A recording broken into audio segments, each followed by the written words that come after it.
Hello students, થર્મોડાયનેમિક્સમાં last લેક્ચરમાં આપણે Boyle's law, Charles law, કેલ્યુસિક લો, રેગ્નોલ્ડ્સ લો ભણ્યા. હવે આજે આપણે જોઈશું characteristic gas equation, ideal gas શું છે એ, કેરેક્ટરિસ્ટિક ગેસ કોન્સ્ટન્ટ અને એના પછી આપણે યુનિવર્સલ ગેસ કોન્સ્ટન્ટ જોઈશું. સૌથી પહેલાં તો કેરેક્ટરિસ્ટિક ગેસ ઇક્વેશન કઈ રીતે ડિરાઈવ કરવાનું છે એ. હવે કોઈ પણ ગેસ છે એ કોઈ પણ ગેસનું પ્રેશર, ટેમ્પરેચર, વોલ્યુમ છે એમાં ફેરફાર આવતો રહે છે. સપોઝ કે કોઈ પણ ગેસ છે અને એ ગેસના ટેમ્પરેચરમાં ફેરફાર આવતો હોય તો એના પર આપણે બોયલનો નિયમ લાગુ પાડી શકીએ નહીં, કેમ કે એમાં ટેમ્પરેચર શું રહે છે? કોન્સ્ટન્ટ રહે છે. સપોઝ કે પ્રેશર એટલે કે દબાણમાં ફેરફાર આવતો હોય તો એના પર આપણે ચાર્લ્સ લો અપ્લાય કરી શકીએ નહીં. તો આપણે કેરેક્ટરિસ્ટિક ગેસ ઇક્વેશન આપણે ડિરાઈવ કરવું છે તો એની માટે શું કરીશું? આપણે બોયલ્સ લો એન્ડ ચાર્લ્સ લો બંને લો આપણે કન્સિડર કરીશું. હવે સૌથી પહેલાં તો આપણે જોઈએ 1 કિલોગ્રામ માસ માટે બોયલ્સ લો અપ્લાય કરીએ તો આપણને ખબર છે V is inversely proportional to pressure, volume is inversely proportional to pressure. આ શું છે? બોયલ્સ લો છે. V પ્રોપોર્શનલ 1/P, જ્યાં T શું છે? કોન્સ્ટન્ટ હશે. ચાર્લ્સ લોમાં શું છે? V is directly proportional to temperature, જ્યાં પ્રેશર શું છે? કોન્સ્ટન્ટ છે. ઓકે, હવે આપણે આ બંને નિયમને શું કરવાનું છે? કન્સિડર કરવાનું છે. કઈ જગ્યાએ? કે જ્યાં આગળ પ્રેશર અને ટેમ્પરેચર બંનેમાં ફેરફાર થતો હોય. તો આ જે બંને નિયમ છે બંને નિયમને આપણે ભેગો લખી શકીએ. V proportional to temperature by pressure. Okay, હવે અહીંયા આગળથી પ્રોપોર્શનાલિટી આપણે હટાવી દઈએ તો આપણને કોઈ કોન્સ્ટન્ટ મૂકવો પડે. અહીંયા આપણે મૂકીએ છીએ કોન્સ્ટન્ટ R. હવે R શું છે?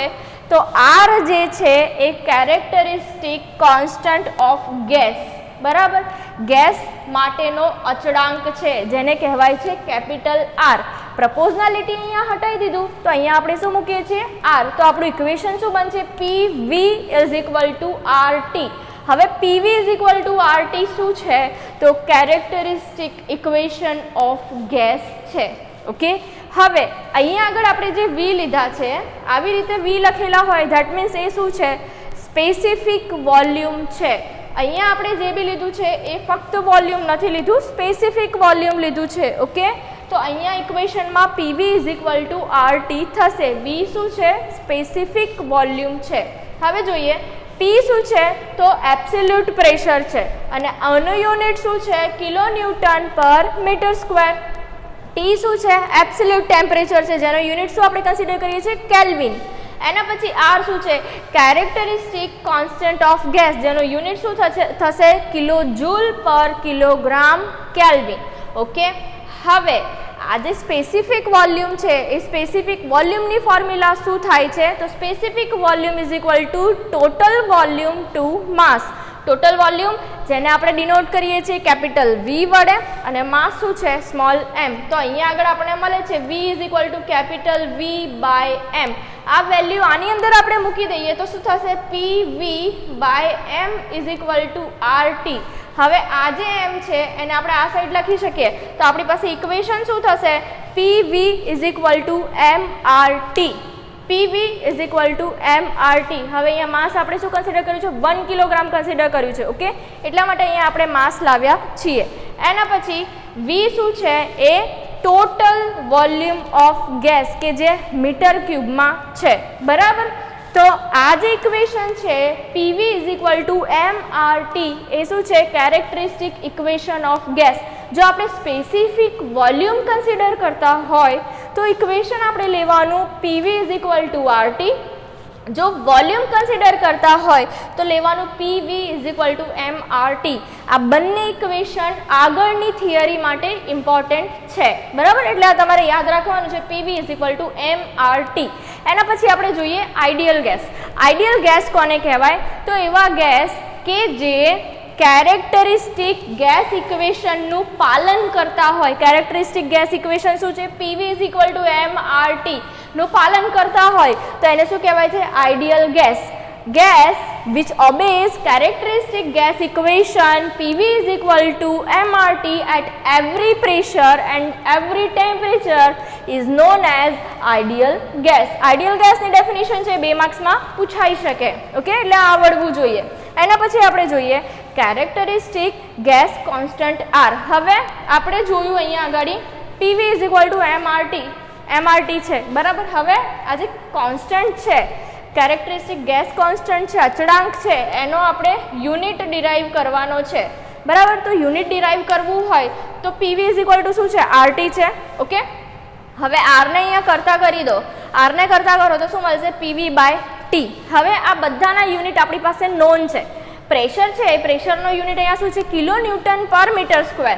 તો અહીંયા શું kilo newton per metre square મૂકી દીધું. પ્રેશર સ્પેસિફિક વોલ્યુમનો યુનિટ શું છે? Metre cube per kilogram. અને ટેમ્પરેચર છેદમાં છે. ટેમ્પરેચરનો યુનિટ શું લીધો છે આપણે? કેલ્વિન. તો અહીંયા 1/K કેલ્વિન. હવે અહીંયા આગળ કેટલી વસ્તુ કેન્સલ થશે? જો આ મીટર સ્ક્વેર, તો અહીંયા 1 મીટર બચશે. ઓકે, બીજું કંઈ કેન્સલ થતું નથી. તો આનું યુનિટ શું બનશે? Kilo newton into metre by kilogram into kelvin. Kilo newton into metre by kilogram into kelvin. Okay, આ આરનું યુનિટ થયો. હવે કિલો ન્યૂટન ઇન્ટુ મીટર છે એની જગ્યા પર આપણે શું લખી શકીએ? Kilo joule. તો આરનો યુનિટ શું થશે? Kilo joule per kilogram into kelvin. તો આ જે યુનિટ છે એ કેરેક્ટરિસ્ટિક ગેસ કોન્સ્ટન્ટ આરનો એસઆઈ યુનિટ છે બરાબર. હવે આપણે જોઈએ universal gas constant. Universal gas constant કોને કહેવાય છે? The product of molar mass. Molar mass એટલે મોલેક્યુલનું જે માસ છે એ, અણુઓનું જે વજન છે એ. The product of molar mass m of the given gas and its characteristic gas constant R is known as universal gas constant R suffix U. જ્યારે આ જે R છે આપણું કેરેક્ટરિસ્ટિક ગેસ કોન્સ્ટન્ટ R છે, એને કોઈ પણ ગેસના મોલેક્યુલ માસ વડે મલ્ટીપ્લાય કરો તો એ તમને કોની વેલ્યુ આપશે? યુનિવર્સલ ગેસ કોન્સ્ટન્ટ આર યુની વેલ્યુ આપશે. તો આના પરથી આની ફોર્મ્યુલા શું થશે? R U is equal to molar mass multiply by R. હવે એનો યુનિવર્સલ ગેસ કોન્સ્ટન્ટનો યુનિટ શું થશે? તો kilo joule per kilo mole into kelvin. આ કિલો મોલ છે, યાદ રાખજો. ઓકે, તો આજે આપણે કેટલું જોયું? કેરેક્ટરિસ્ટિક ઇક્વેશન ઓફ ગેસ, એના પછી આઈડિયલ ગેસ શું છે એ, કેરેક્ટરિસ્ટિક ગેસ કોન્સ્ટન્ટ આર, અને એના પછી universal gas constant. Quick revision કરાવી દઉં છું. કેરેક્ટરિસ્ટિક ઇક્વેશન ઓફ ગેસ છે જેમાં આપણે 2 લો કન્સિડર કરવાના છે, Boyle's law and Charles law. Boyle's law તમને ખ્યાલ છે, VIP, V proportional to 1/P. Then Charles law એમાં શું હતું? VT, V directly proportional to T. આ બંને લોને આપણે શું કરી શકીએ છીએ? કમ્બાઈન લખી શકીએ. જ્યાં પ્રેશર અને ટેમ્પરેચર જે ગેસ માટે વેરિયેબલ રહેતા હોય, ચેન્જ થતા હોય, તો એની માટે આ 2 લો આપણે ભેગા લખી શકીએ. V is equal two T/P. તો PV is equal to RT. આ પ્રોપોર્શનાલિટી આપણે હટાવવાનું છે તો એની જગ્યાએ કોઈ કોન્સ્ટન્ટ આપણે મૂકવો પડે. અહીંયા મૂકીએ છીએ R. R શું છે? કેરેક્ટરિસ્ટિક ગેસ કોન્સ્ટન્ટ છે. ઓકે, તો PV is equal to RT. અહીંયા V શું છે? સ્પેસિફિક વોલ્યુમ છે, ખાસ યાદ રાખવાનું છે. આપણે V અહીંયા સ્પેસિફિક વોલ્યુમ લીધું છે. ઓકે, હવે સ્પેસિફિક વોલ્યુમ છે એની ફોર્મ્યુલા શું થાય છે? Total volume by mass. Total volume by માસની જે વેલ્યુ છે એ PV is equal to RT માં મૂકીએ તો આપણને કેરેક્ટરિસ્ટિક ગેસ ઇક્વેશન મળશે.